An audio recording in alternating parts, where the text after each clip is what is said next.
Evan liked quiet places. The palace was almost never quiet, but he had learned to find small islands of calm inside it. When the kitchen slept and the courtyards were empty, when the lamps hummed and the sky outside the high windows was still, black, he walked the maintenance halls alone. He would touch the walls with his fingers and feel the gentle pulse of the pumps. He could hear a slow rhythm in the pipes. He could tell when a valve was about to stick by the sound it made, like a tired sigh. He loved that kind of language, machines telling the truth in small ways. He was a human engineer in an alien court. Most days he kept the water filters clean, checked the lift magnets, and tuned the cooling fans for the throne room lights. It was honest work, and he enjoyed it, even when the palace artificers looked at him with tight smiles. They had served the queen all their lives. Evan had been here for only 1 year. On this night he carried a small tool case. Inside it were common things: a hand welder with a fine tip, a roll of flexible micro-lattice mesh, a little coil of soft thread that could damp vibration, a brush, and a tiny pot of sealant. He had bought the mesh from a market stall out in Iowa, the city. The vendor didn't know the name for it. He said, "For mending baskets or toys." Evan had smiled and said, "It will do more." He walked toward the royal armory because a note in the work queue said a display light was flickering. There. He fixed the light in a minute. Then he paused. Across the room, under a glass cover, the queen's ceremonial armor stood tall and silver. It was famous across the empire. It had a smooth chest plate with soft lines that looked like flowing water. Its surface never showed a scratch, not even after her training bouts. People said it was perfect. Evan stepped closer. He did not touch the glass. He looked through it with careful eyes. Perfection was hard, and even harder to keep. No matter the world, no matter the species, materials followed rules. If the armor truly felt no stress, then fine. But if it did, it would tell him. He saw it. A very thin, almost invisible ripple near the left shoulder line where curved metal met the collar seam. The ripple ran down only a few centimeters and faded into the chest plate. To anyone else, it would look like the reflection of a lamp. But the ripple repeated at a regular spacing, like little waves after a boat passes. Evan turned his head left and right to watch the pattern shift. The lamps did not cause it. He knew what he was seeing. The armor had hairline microfractures that followed a resonance path, a line where stress liked to travel. He breathed out slowly. The palace smiths were excellent. He had met them. They knew the look of strength. They loved hard joints, bold ridges, clear lines. But they did not talk much about flexible support structures or how to guide a crack so it never formed. To them, a fix meant a strong patch glued on top. To Evan, a fix often meant something softer below the surface. He checked the room. No one was here. He reached into his case and pulled out a little ring of chimes, a test tool he had made from scrap. Each chime had a slightly different tone. He set the ring on the floor near the armor and tapped one chime very softly. The sound drifted through the room and made the glass cover shiver. The ripple on the chest plate moved as if it were alive. Evan nodded. The chime that set it moving had the same range as the palace training emitters, the ones that made heavy practice weapons feel even heavier to build strength. If the armor kept seeing that frequency, the ripple would turn into a crack. Not today. Not tomorrow. But soon. He stood there for a long moment with his hands by his sides. He knew the rules. The queen's armor was sacred property. Only the chief artificer and his team could touch it. Any other person, even an engineer, like Evan, could not. The correct thing to do was to file a report and hope it reached the right person. But he had filed reports before. Sometimes they went into a box and slept there. He thought of the queen lifting those heavy training blades, calm and strong, believing her gear would always hold. He thought of the ripple slowly growing, and a future day when the plate would fail in one sudden breath. He knew what his answer had to be. Evan looked at the door one more time. He turned off the display light he had just fixed so the room was dim. Then he slid open the maintenance hatch in the floor. The armory had one, of course, and dropped through into the narrow crawl space below. He moved under the display, careful not to bump the pipes, and found the small access latch. He eased it open with a soft click. The base that held the glass case had a service panel because even sacred things needed cleaning and air. Evan reached up through it with gloved hands and unlatched the case from below. Very gently he lifted one corner and let a sliver of cool air slip in. He did not take the armor out. He would never remove it. He did not need to. He only needed to reach the inside of the chest plate at the seam. He had done work like this in factories on Earth, lying under machines in tight spaces while the line kept moving above him. He knew how to be still. He knew how to work without leaving a mark. He took out the micro-lattice mesh and cut a narrow strip. The mesh had a pattern like a web. It could bend easily in one direction, but stay stable in another. He warmed the strip for a few seconds to make it relax. Then he cleaned the inside seam with the brush. He whispered to himself the same two phrases he always used: guide the force, spread the pain. They were not pretty phrases, but they were honest. He applied the sealant with the tip of the brush, very thin. He laid the mesh along the seam, not across it like a bridge, but along it like a rail that would tell stress where to go. Then he stitched a line of damp thread through anchor holes, so soft they would not show outside, and set the thread into the sealant.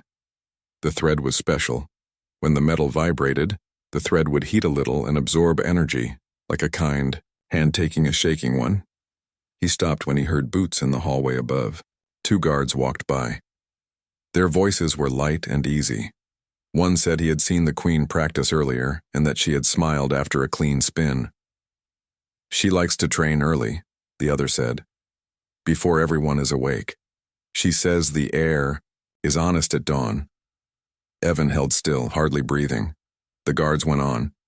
He finished the stitching and sealed the ends. He cleaned the brush and wiped the edges where a smudge might show. He lowered the glass cover the same way he had lifted it, very slowly, until it rested on its seals with a quiet sigh. He closed the service panel and crawled back to the maintenance hatch. He took a soft cloth from his pocket and wiped the few prints he had left on the rim. No one would see any sign that he had been there. Before he left, he tapped his chimes again, very soft. The ripple did not move. It was still there as a shadow, but now the energy had new paths to follow. It would not find the seam so easily. It would spread out into safe parts where the metal could flex. He stood in the dim light and felt his heart slow down. He checked the time. Soon the armory would open for the day. He packed his tools and walked back through the halls to his little workshop. He filled out a routine form that said, "Display light repaired, no further issues." He did not lie. He just did not add what he had done. He washed his hands, drank water, and tried to act like a worker who had slept well. The palace woke, with music and footsteps. Servants crossed the courtyards with trays and towels. Birds made quick arcs above the roofs. The training yard began to ring with practice strikes, slow and heavy. Evan liked that sound. It was like rain on a roof. He checked the pump room and found nothing wrong. He checked the elevator magnets and brushed dust off a sensor. He ate a simple breakfast in the back of the kitchen, bread, fruit, and tea. It was a quiet corner, and the steam warmed his face. He thought about going to the city after his shift to buy more mesh. He would need it. The palace had many old machines that would live longer if someone gave them soft bones. A messenger hurried through the hall outside. "To the training yard," she called to a guard. "Now." More feet followed. A second messenger ran past Evan's doorway and almost collided with a cart. He said, "The Queen." The word pulled the air. Evan stood. He felt a tightness in his chest, then told himself to breathe. Messengers ran every day. The court had many needs, but he put down his cup and followed at a steady pace. It was better to know than to wonder. The training yard was walled in bright stone. Sunlight poured in. The sand was smooth except for one dark line where a heavy weapon had drawn a groove. The royal guard stood in a half circle. Palace staff crowded the edges. The chief artificer, Kale, stood near the queen with his hands behind his back. His long coat had a high collar and many medals woven into it. He looked proud and concerned at the same time. Queen Mara stood in full ceremonial armor. She was tall, strong, and calm. The silver plate shone, but the shine was quiet, not loud. She held a training blade with both hands. The blade was not sharp. It was weighted to build strength and test balance. A practice emitter on the far wall made the weapon hum. The hum felt like a low, steady note in Evan's teeth. Again, the queen said. Her voice was even. She shifted her weight and swept the heavy blade across her body in a controlled arc. The armor moved with her. The chest plate flexed just a little, as armor should. No crack, no stutter. The hum from the emitter rose to a stronger tone, like a challenge. The queen finished the arc and held the blade still. She breathed out. Dawn did not knock. It slid into the city like a soft cloth pulled across a table. The air was cool for a short time. The sky was pale and wide. The ground held last night's quiet the way a bowl holds water. Logan woke before the first bell. He tied his boots tight and checked his tool case. He wrapped a scarf around his neck, ready for dust. He looked out at the harvester ring and tried to see it with new eyes, the way a storm would see it. Kira met him at the gate. She wore a light chest plate and a clear visor up on her head, ready to pull down. Her voice was steady. "Blind start," she said. "First eyes raise the flag. No bell, no call." "I know," Logan said. He held 3 signal flags in his hand: plane, circle, cross. He had slept with them on the table near his bed, as, if they were keys to a door, they would all need to walk through. Selah, Darrow, Rin, and many others gathered near the fence. Children were not here today. Only workers and a few observers stood at the safe line. Vex's 2 observers stood together, hands behind their backs, faces calm. Vex himself did not come to the field. He sent a folded note to the queen that said, "I will attend the review." Tarek carried a tablet and a small book with a hard cover. The book looked old but strong. He slid it into his satchel as if it were a fragile cup.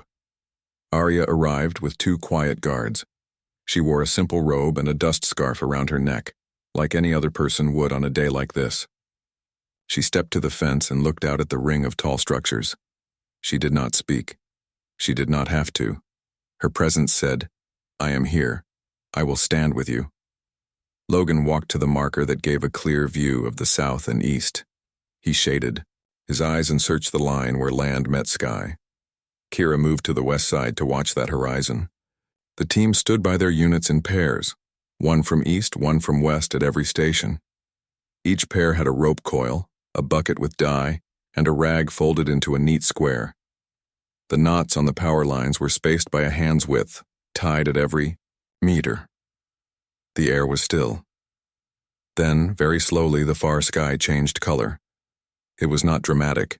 It was like a faint bruise on the horizon that darkened by the breath. Small lines of dust lifted and joined as if a careful hand drew them together. A young worker named Lynn squinted and put a hand to her visor. She was the first to see it clearly. She did not wait. She ran to the flagpole by the fence and pulled up the plain flag in one smooth motion. She held it high. She did not wave. She set her feet and kept the cloth still and clear. Logan saw her. He raised his own plain flag and held it high. He pointed at Unit 8 and nodded once. The team at Unit 8 repeated the sign. Around the ring, pairs lifted their hands to show they understood. No shouting. No panic. Only movement. The dust came in quietly at first, then with long, low swells like slow water. It did not roar. It pressed. It pushed sand into the air and made the world smaller. The wind tasted like stone. "Circle," Logan called, but only once. He did not keep calling. He held up the circle flag and made the sign. Teams moved to seals. Hands pressed plates. Eyes checked edges. Buckets were ready. The dye in the bowls moved like green glass. On one plate, a thin green line showed at the edge. The team pointed, nodded, and set to work. Kira pulled down her visor and moved along the fence line to check sags and stakes. She saw the south fence had been fixed with proper pins now. The power line trench was clear. She nodded to the guard at the corner. He nodded back. The dust reached the ring. It wrapped around the structures and made them look like trees in a pale fog. The mirrors at the top of some units shone dull. The mesh on others held a faint film. Logan saw numbers on the small gauges dip and rise. He kept his breath slow and his eyes moving. At Unit 12, Parn and Sella checked seals and called out readings. Stable, Parn said. Flow steady. At Unit 3, Darrow and a young worker found a loose plate screw and tightened it. Check, Darrow said. Green line gone. He smiled behind his scarf. A call came from the west side. Not a shout. A clear voice. Unit 9, power dips. Kira turned that way. Logan held up the cross flag and pointed. The team at Unit 9 nodded, repeated the sign, and powered down in clean steps. They checked the line. The knots by the meter mark had not moved. The insulation looked good. The multimeter showed numbers that jumped and then settled too low. Line break in trench, the team said. We need a patch. Use the spare. Real, Logan said. Tie new line and mark knots. Keep it low. The dust thickened. Visibility dropped. The world narrowed to the space between the worker and the unit, between the rope and the hand. The sound of wind became a steady note. It was not a storm with shouting and fear. It was strong pressure that asked for careful steps. Logan moved along the inner path. He did not run. He checked crews. He kept flags high when needed. He tapped a shoulder and pointed to a forgotten knot. He took a rag and wiped a gauge and gave it back to the worker with a nod. He moved again. At Unit 7, Rin's frame for mesh cleaning saved time and fingers. The mesh sat steady at the right height over the die bowl. 2 people could work without bending too much. Logan saw it, lifted his hand toward Rin, and gave a thumbs up. Rin's eyes crinkled with quiet pride. Tarek stood at the fence and marked time on his tablet. He wrote steps, notes, small wins, and small slips. He wrote the names of the people who saw problems early. He put a small star next to Lynn's name. Halfway through the drill, the wind shifted a little. It came from a slightly different angle and pushed a long tongue of dust into the north side of the ring. Logan turned to see. He lifted the circle flag for that sector. The pairs moved in smooth practice. He felt relief in his chest. The plan was holding. Then 2 things happened fast. First, a slender metal rod near Unit 4 snapped from its clip and fell against the power line. It made a small spark that did not belong in a place like this. The power gauge jumped, then dropped. The team at Unit 4 reacted at once. Power down, the pair called. They hit the switch. The spark died. Second, the mesh plate at Unit 13 slid out of its groove by a finger's width on one corner. The wind had pushed it from below, as if it knew the weakest point. Sella saw it and shouted once. Plate! Logan's stomach went cold and then calm. He held up the cross flag and pointed at both units. Teams responded. He grabbed a rope coil and ran to Unit 13 with 2 workers. Do not grab the plate by the edge, he said. Hold the frame. Tie safety rope first. Breathe. We have time. They tied a rope to the frame and to the worker's belt. Logan put his shoulder against the frame to hold it steady. The worker slid the plate back into place. It did not want to go. The wind pushed against it. The rope held the worker. Logan did not force it. He waited for the wind to ease, then nodded. The worker pushed, and the plate slid in with a solid sound. The team set the clamp and checked the edge with dye. No green line appeared. Good, Logan said. He stepped back and felt his heart slow again. Kira reached Unit 4. She looked at the fallen rod. It was not bent from age. It was cut. Not a clean cut, but a rough one, like a blade had bitten it in small strokes until the metal narrowed and broke easily under stress. She did not announce this out loud. She pulled a small camera from her belt and took a close image. Then she directed the team to secure the rod and reroute the line. With a loop that could not be pushed by wind into contact again, Logan saw her face under the visor. He saw the tightness in her jaw. He understood. Sabotage. He felt the word arrive like a stone in his hand. He did not squeeze it. He set it aside in his mind and went on with the work. The drill continued. The dust reached its thickest, then began to thin. The air lightened. The workers' voices returned with more ease. The flags came down one by one. The units hummed. Some still waited for full power. Others had held steady all through. Tarek called time. He lifted one hand and opened his fingers. The sign was old and local, but it meant what it looked like. Open hand, open hour. The drill was complete. People did not cheer. They did not jump. They stood for a moment and let the quiet return. They looked at each other and nodded. They walked to the board and began to write what had gone right and what had gone wrong. Logan wrote, Unit 4, rod fell, line contact, power down fast. Rod showed cuts, rerouted line, new clip tomorrow. Unit 13, plate slipped, rope held, reset, added clamp check to list. He wrote, Lynn raised first flag early. Good eyes. He wrote, Rin's frame saved time, adopt for all tables. Arya read the notes and looked at the people with a kind of soft strength. She thanked Lynn in front of everyone. She thanked the team at Unit 4 for quick action. She said no harsh words. She did not need to. Everyone could see the notes on the board. The board told the truth calmly. Kira came to Logan and leaned close. That rod did not break by chance, she said. It was shaved to a thin point, so the wind could finish the job. Who did it? Logan asked. I do not know yet, Kira said. But I will find where the shaving tool came from. Take 2 observers from Vex's side when you look, Logan said. Let them see the truth with their own eyes. Kira's mouth made a shape like half a smile. Good, she said. Come, we will do this now. They walked with 2 of Vex's observers to the unit. Kira showed the rod, the cut, the place where the line had touched. She did not accuse. She pointed and let the shape of the evidence speak. One observer's eyes widened. The other looked down and said nothing. Morning broke like a soft lamp turning on. The city woke without loud noise. People moved with purpose and care, as if every step saved a little strength for later. Logan stood at the palace balcony and watched. He held a small cup of warm water, flavored with a leaf.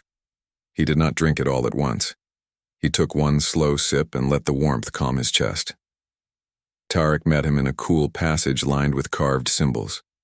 The scribe carried 2 tablets under one arm and a string of small wooden tokens in his hand.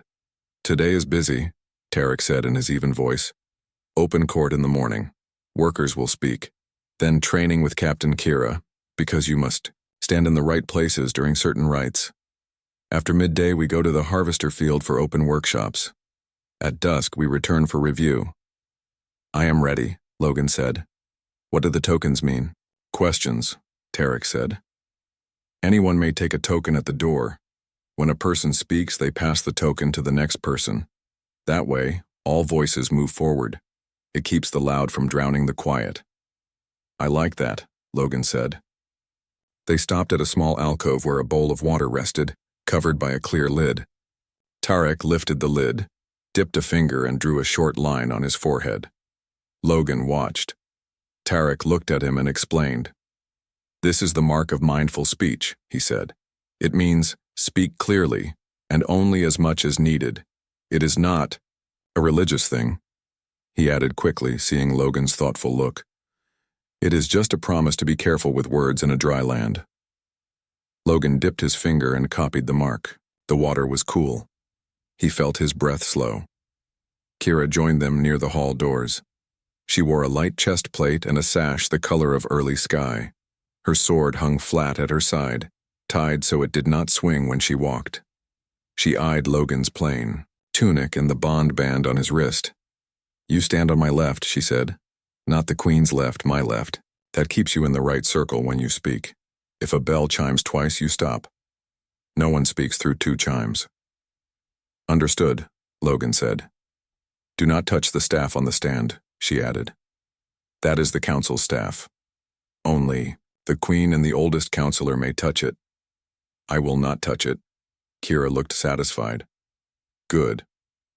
The open court filled in a steady stream. Workers came in their day clothes. Some wore dust scarves, some had gloves tucked into belts. People from the market came too, and a few nobles in soft shoes.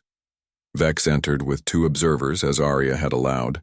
They stood near a side pillar and spoke in low voices to each other. At the front, a big board showed the harvester field. Tarek had drawn the ring and marked each unit with a small square. The 3 restored units were colored in with soft chalk. The 4th, still in progress, had a diagonal line through it. Queen Arya entered and the last conversations fell to quiet. She greeted the people with a small bow, then looked out across the room. Her eyes moved carefully, as if counting faces. When she spoke, her voice reached all corners without being loud. Good morning. Today we hear the voice of the workers. We also hear anyone who has seen work at the field or has a plan to help. Speak truth. Speak with care. We mark all words. Tarek held up the string of tokens. The door guards had already given them out. 10 people held them now in their hands. The first person, a woman with a long scarf, stepped forward to the circle. Logan recognized her from the field. She was the one who had brought the box of spare seals. I am Sela, she said. I worked on Unit 12 with Darrow. She nodded, toward the gray-haired man who stood near the back. The human did not hide his steps. He drew a plan where we could see it. He asked our wind pattern and he changed the cable path to avoid the low spot near the south fence. Yesterday night, Unit 12 pulled steady flow. My canister filled, faster than last week. I slept for the first time in many days. She passed the token to the next person, a young man with wide shoulders and uncertain eyes. He stepped into the circle and cleared his throat. I am Parn, he said. I was angry yesterday. I did not want to mix teams. My aunt is from West and we from East have habits. A few people smiled in understanding. Parn looked at the floor and then up again. But I worked with Lynn from West and found we do the filter check the same way. We only called it a different name. The dye bowl was smart. We all saw the leak line. We fixed it. I am less angry now. He passed the token on. An older woman with strong hands spoke next. A boy spoke after her. He could not be more than 13. He spoke of the power cable that had been tied too loosely in the wind and how Logan had asked him to run the line low and mark it every meter with a knot of string. So we see if it moves, the boy said proudly. He held up a small length of string from his pocket as if showing a prize. Then a noble, with a smooth voice, took a token and stepped forward. He was not Vex, but someone from his circle. The work is all very fine, the noble said, but we have followed outsiders before. We bought bright machines with shiny paint. They broke and stopped and we were left with scrap. How is this different? Logan looked at Arya. She gave a slight nod. This was his moment to speak. He stepped into the circle and made the small mark on his forehead again with his thumb, without water this time, just the motion. This is different because I will not leave you with secrets, he said. Everything we do, we write down. Anyone can copy it. Anyone can argue with it. If I leave tomorrow, you still hold the steps. And the parts we use are not fancy. They are simple. A coil of wire, a bucket with dye, a rope with knots at every meter. If a part breaks, you can make many of these things yourselves. If a plan breaks, you can fix it and write a better one on the board. He turned to the board. Tarek, may I? He asked. Please, Tarek said. Logan took the chalk and wrote at the top, Rules for work that lasts. Under it, in clear big letters, he wrote 3 lines. Write every step. Anyone can read the steps. If the step fails, change it, and write the change. He set the chalk down. That is all, he said. No shiny paint, no mystery. People murmured, not in fear, but in the soft sound of thinking. The token moved again. A man with rough hands and a scar across his knuckles stepped forward. What if someone lies in the log? He asked. What if someone writes they did a check when they did not? Good question, Logan said. He looked at Kira. Captain? Kira stepped forward. We do spot checks, she said. We pick one unit at random. We go without warning. If the log says a check was done and it was not, then that person works at the worst tasks for a week and loses their evening shift. That is a fair consequence. Not shame, not pain, just extra duty to learn care. The man nodded slowly. That is fair, he said. The tokens moved, one after another. Some people praised, some worried. Some asked for more training. Some asked for a way to bring their children to watch the work so the next generation learned early. Logan promised a safe viewing place near the fence with a line painted on the ground that no one crossed without a helmet and a guard. Vex finally took a token. He walked into the circle like a dancer who knew exactly where every foot would fall.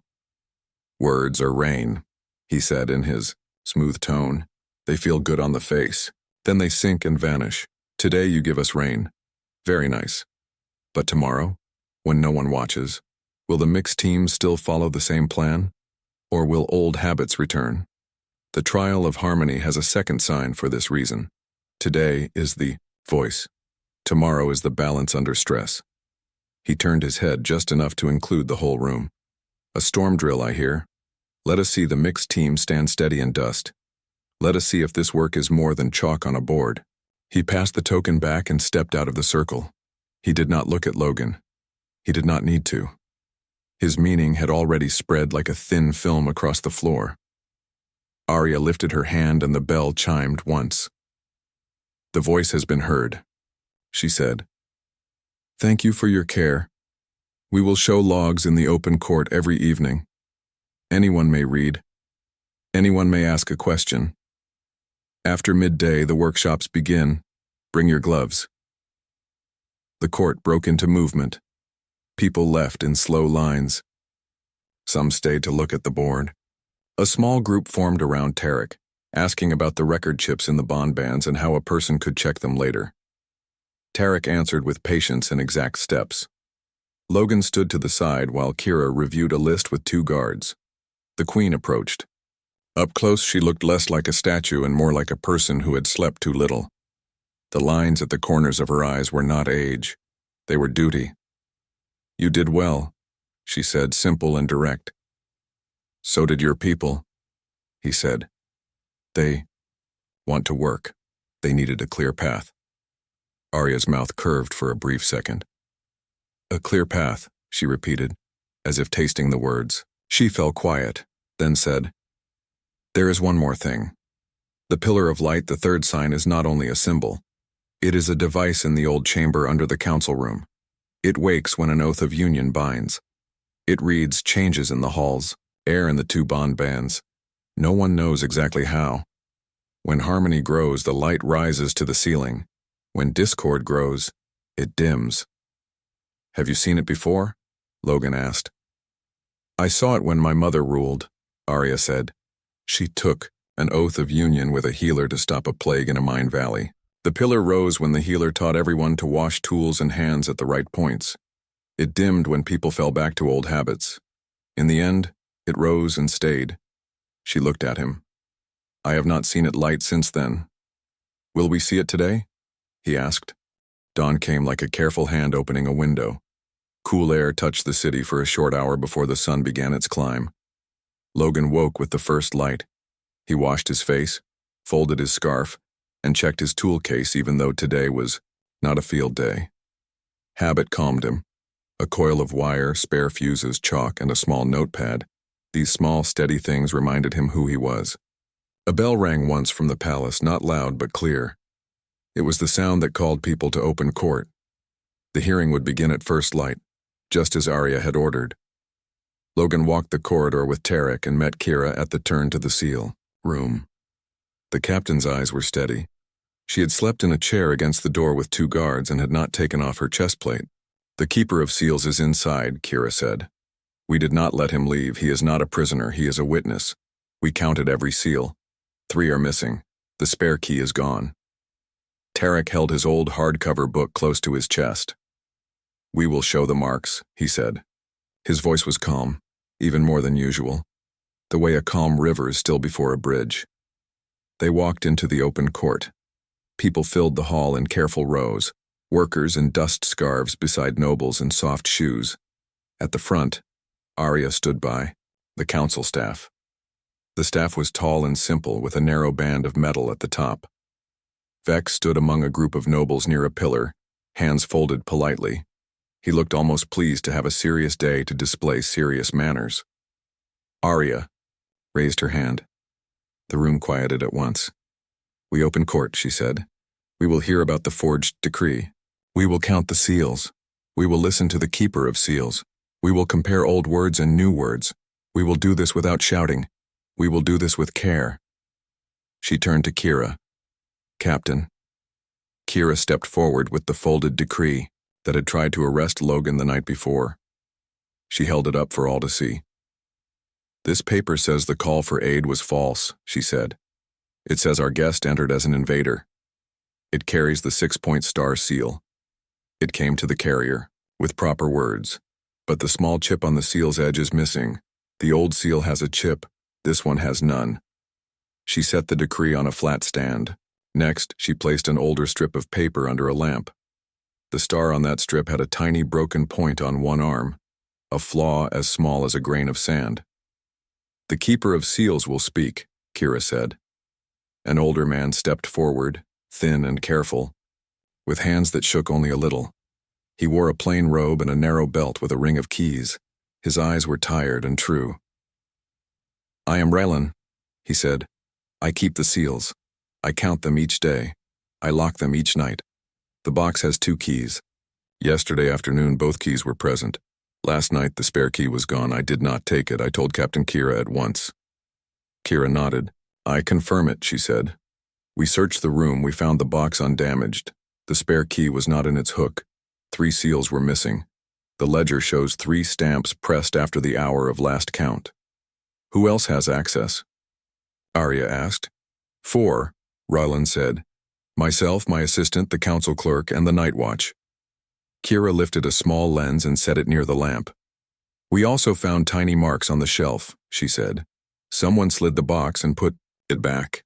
They were careful, but they left micro scratches in the dust coat on the wood. We photographed them."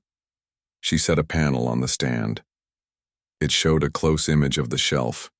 Thin lines, almost invisible unless you knew where to look. "Where are the 3 seals now?" someone called from the back. Kira's jaw tightened. "2 are still missing," she said. "One we found in a wastebasket behind the west stair. It was used once. It matches the false decree that the carrier held." Vex raised his hand with a smooth motion. Arya tipped her chin. "Speak." "My queen," Vex said, voice like silk. "This is very concerning. But we must be careful. A missing key does not name a person. A missing seal does not say who pressed it. The carrier is not a criminal. He is a messenger. We should not accuse. We should appoint a quiet committee to look deeper, so the trial of the guest does not become a contest of rumors." Tarek stepped forward, his old book balanced on his palm like a careful gift. "We bring more than rumor," he said. He opened the book to the page with the gentle line about guests. He held it up and read in a clear, even tone. "An outsider who enters by rescue or by call of aid is a guest until the storm of trouble passes. If the outsider brings fear or harm, the court may bind or send away. If the outsider brings care and craft, the court may bind by covenant of equals." Then he lifted the printed book and read the hard line that had replaced it. "An outsider who enters during contest must bind by oath of union or face death under judgment." He let the 2 lines hang in the air like 2 paths that fork at the same stone. "The change happened in a session 70 years ago," he said. "The record of the change is missing. The seal on that session has the chip. The decree last night used a star without the chip." A quiet sound moved through the room. Was not loud. It was the sound of many people thinking at once. Vex's smile did not break. "Old books are beautiful," he said softly. "But they are not always right. And even if they are right, the printed law is the law we live by now. We cannot throw away 70 years because a page is charming. We must be orderly." Arya looked from Vex to Tarek to Kira and then to Logan. She did not rush. Her gaze was steady. Her voice, when she spoke, carried to the back without force. The printed law is harsh, she said. We live under it. But the trial of harmony is not a machine that crushes truth under old ink. It measures the care of our steps. It measures our breath and our word. We cannot pretend we do not see a seal without a chip. We cannot pretend we do not hear a kinder line in a book guarded by many hands. We must choose a path that keeps the people safe and keeps the truth alive. She lifted the council staff and set it gently back down. The bell chimed once. I will take the walk between swords, she said. The hall drew in a breath. Even Vex's smooth face flickered just for a heartbeat. Kira bowed her head, very small, very deep. Your Majesty, she said. Logan had heard of the rite in passing, but never seen it. Tarek spoke for those in the hall who were too young to remember. The walk between swords is an old rite, Tarek said. It is not a fight, it is not blood. Guards stand in two lines with sheathed swords at their sides. The one who walks declares, I take the risk with my guest. If he is false, I share blame. If he is true, I share honor. It is a public promise of shared responsibility. Arya's voice was steady. The old law puts all risk on the outsider, she said. That is not harmony. Today I share the risk. I ask my guest to stand at the end of the walk and hold out his hand. I will cross the path between swords and take it. If anyone believes this is wrong, speak now. Silence held. It was not fear, it was respect. Vex folded his hands. It is very noble, he said, and very dramatic. But what does it prove? A walk does not mend a machine. A walk does not fill a cistern.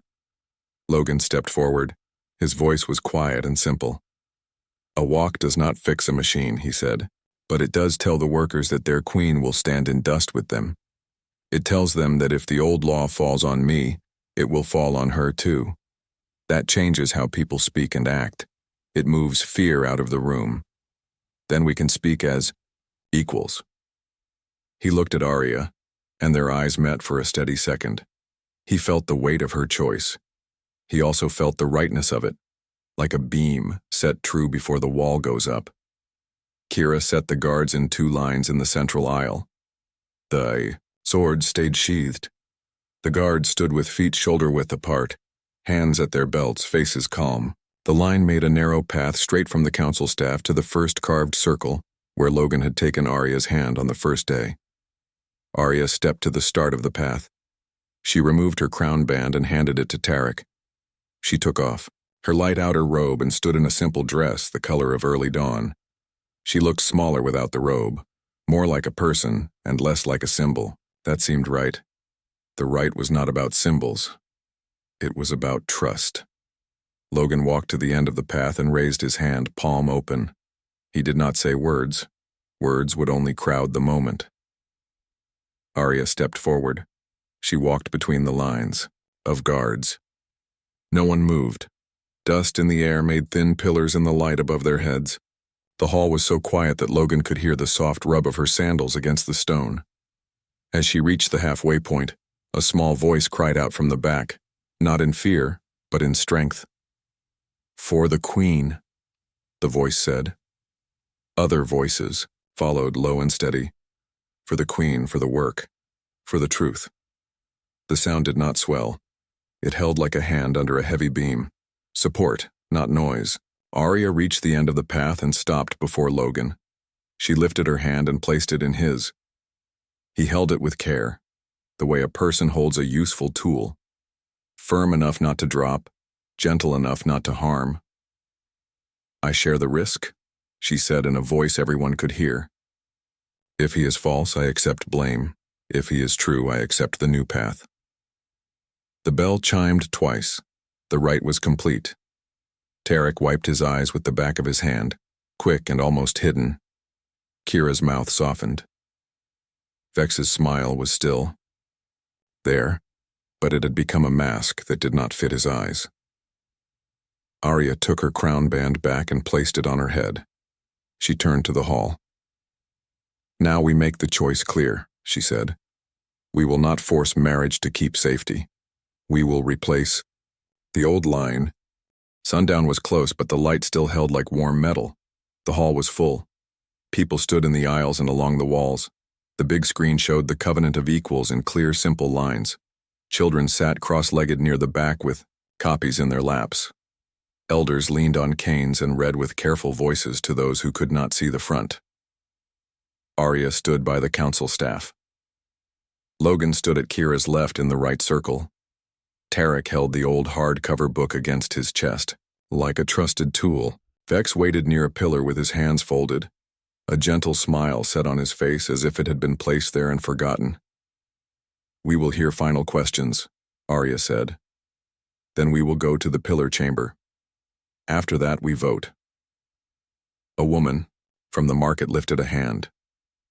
"If we pass this," she asked, pointing to the line about free bonds, "what happens to the Oath of Union today?" "It ends by choice," Arya said. Her voice was steady and kind. "The bond was a bridge to reach this day. When the covenant stands, we do not need a forced bond to keep safety." A young man with dust still in his eyebrows asked, "What?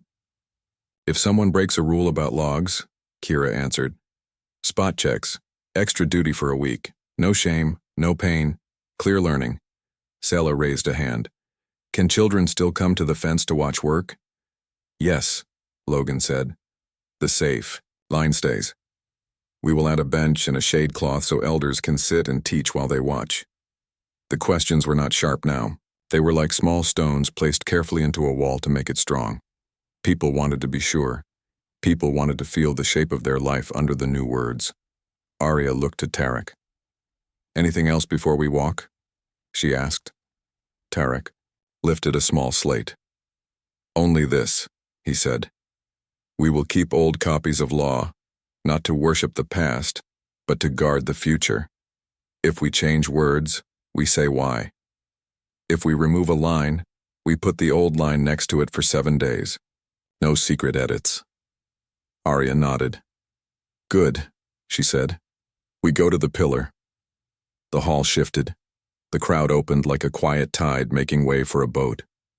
Only 4 went down the steps: Arya, Logan, Kira, and Tarek. But the door to the chamber was propped wide, and a tall mirror had been placed in the hall so people could see the glow when it came. It would not be bright like fire. It would be honest, like a lantern in a workshop. They took their places. Hands on the rail. Breath slow. Tarek touched the panel. The hum filled the small room, soft and deep. The clear column woke. Light rose from the base like a thin thread at first, then thicker, like water filling a glass from the bottom. Logan thought of the field. He thought of the stop flag held steady by Lynn, the rope around a worker's waist, the dye bowl shining, green when a leak showed, Rin's little frame that held mesh safe, Darrow's careful letters on the board. He thought of the draft in plain words and the storm circle mark stamped on every copy. He thought of Arya stepping between swords and placing her hand in his. Arya's eyes met his. They did not need words. They stood together in the quiet while the city waited upstairs.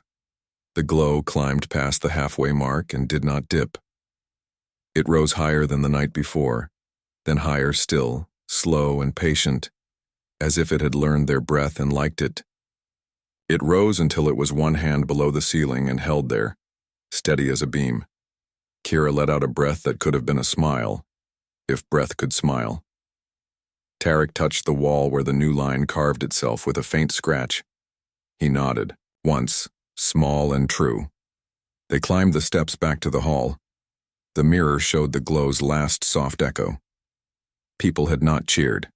They had breathed out together and let their shoulders rest. They knew what it meant now. It meant the air in the city had changed shape. Arya raised a hand. "We vote," she said. "You have the draft. You have the day. You have your voice." Tarek explained the simple method. "If you support the covenant of equals, stand when the bell chimes once. If you do not, remain seated. We count from the front and from the back. 2 people count each side. We mark the number on the board. Then we switch and count the other choice. There is no shame. There is only counting." He handed sticks with colored tips to 4 counters. 2 workers, 1 elder, 1 noble. Fair hands, fair eyes. The bell chimed once. People rose like grass in a wind that comes from inside, not from the sky. Row by row, line by line. Some elders took an extra second to stand. Children stood on their toes. A few people stayed seated, faces honest and calm. No one shouted at them. 2 counters moved down the aisles, touching each shoulder lightly with the stick as they counted, lips moving, numbers kept in small quiet. At the back, 1 counter in a blue badge paused. He looked pale. Tarek watched him with a scribe's eyes. A small crease touched Tarek's brow. He stepped forward but did not interrupt the count. The first number was marked, a high number. The second bell chimed. People sat. Those who did not support stood now. Fewer, not none, enough to show that choice was real. The second number was marked. Tarek did not announce the sums. He wrote them with chalk in large, clear figures where everyone could see. Then he underlined each and added them. The total matched the count of people who had passed through the door. No tricks. No missing. Arya looked at the board. "The covenant passes," she said, simple and steady. By clear voice, the hall let out a sound like rain finding dry ground. It was not a shout. It was relief. People touched shoulders. People wiped eyes. People looked at the screen where the lines of the covenant stood like a good plan in a shop. Kira stepped to Arya's side and spoke low. "The clerk with the blue badge is here," she said. "He was in the count. He looks like a person who carries a stone in his mouth." "Bring him to the circle," Arya said. Kira walked to the back. She did not grab. She did not push. She spoke, and the man with the blue badge came with her, feet slow, eyes on the floor. He was young, with sleepless shadows under his eyes. He kept his hands at his sides as if any move would be wrong. Arya did not raise her voice. "Your name," she said. "Jemis," he said. His voice was small and clear at the same time, a child's voice put into a grown man's mouth. "Jemis," Arya said. "You locked the tower, you carried a bar and a pad, you said it was a council order. Who told you to do this?" Jemis looked at the floor. "A voice from the council chamber," he said. The voice said, "Seal the tower, to stop.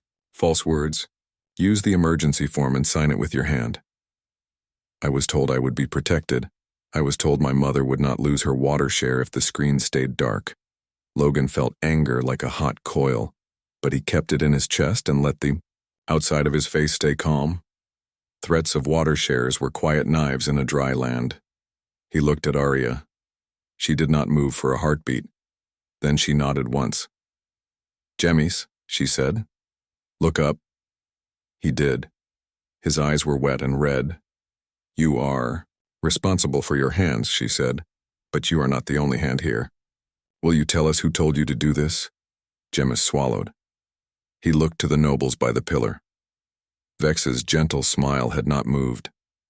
Jemis looked away from that smile as if it were too bright to see and too cold to warm. He turned his eyes to Tarek instead. Tarek's face was lined with work and care. Jemis faced Arya again. "I do not know the name," he said. The voice was calm.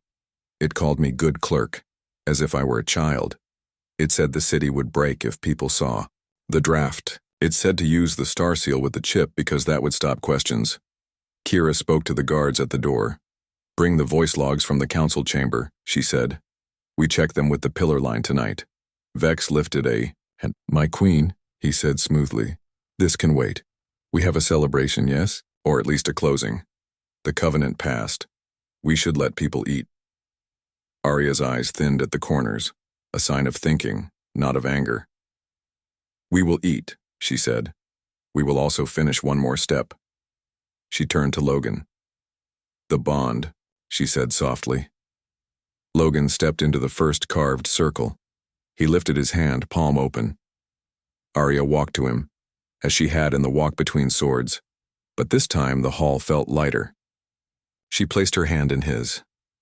"Under the covenant of equals," she said, "we end the oath of union by choice. I release you from forced duty. I invite you to stay as ally and friend. Only if you choose." Logan's throat felt tight in a good way. He did not make a speech. He did not look at the nobles. He looked at the workers. He looked at the children with copies on their laps. He looked at the elders who had traced old lines with old fingers. "I choose to stay," he said simply. "I will help build this." The bell chimed a single clear note. Tarek smiled in a way that made the lines around his eyes go soft. Kira's shoulders lowered. Selah wiped at her face and laughed once softly with relief. Darrow clapped his hands together one time, a quiet clap that meant more than a dozen loud ones. Arya slipped off the thin band on her wrist. She held it up and then set it on the stand beside the council staff. "The bond band is now a record. Only," she said, "it will sit in the hall so anyone can read it. It will remind us that safety does not need fear." The hall began to thin as people went to bring lamps and food. The city would eat outside tonight. The air was warm and kind. The screen showed the Covenant again, and someone had drawn a small smiling drop of water in the corner. Kira stayed, with a few guards. Tarek packed the old book and 3 other copies into a bag with careful hands. Arya spoke with elders and nobles and workers in short circles that formed and closed like small workshops.